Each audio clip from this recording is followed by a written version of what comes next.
Rescue boats arrived in Malta Monday, carrying their grim cargo. On the dockside, lines of hearses waited, ready to take away the 24 bodies on board, just a fraction of the estimated 750 people who drowned off Libya Sunday. A group of survivors looked on as the bodies were unloaded.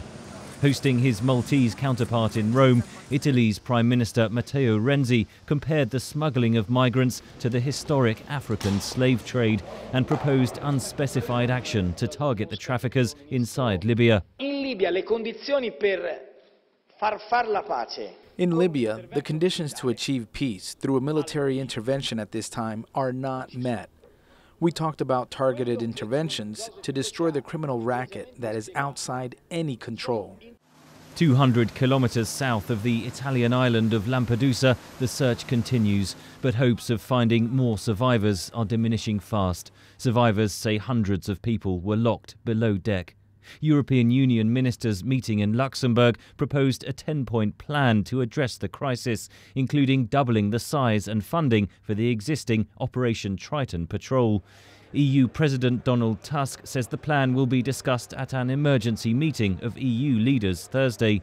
Some of the topics that we will need to address as a matter of urgency are how to stop the human traffickers that cynically earn money by putting the migrants' lives at risk, how to step up our combined efforts of rescuing people in need, how to better help the EU member states most affected, and how to step up our cooperation with the countries of origin and transit.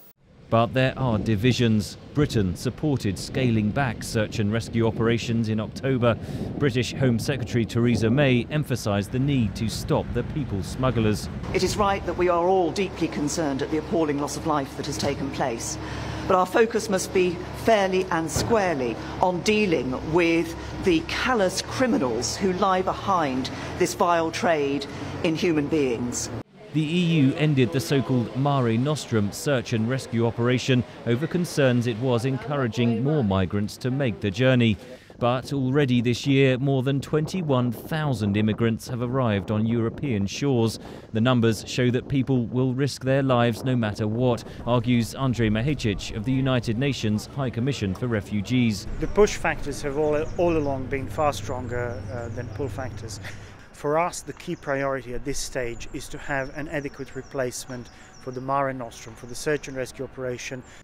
The tragedies are not confined to Italy. In Greece, at least 3 people died, including a young child, after a migrant boat hit rocks off the coast of Rhodes. Migrant groups say calmer seas in the summer months will see many more dilapidated boats making this deadly journey to Europe. Henry Ridgwell for VOA News, London.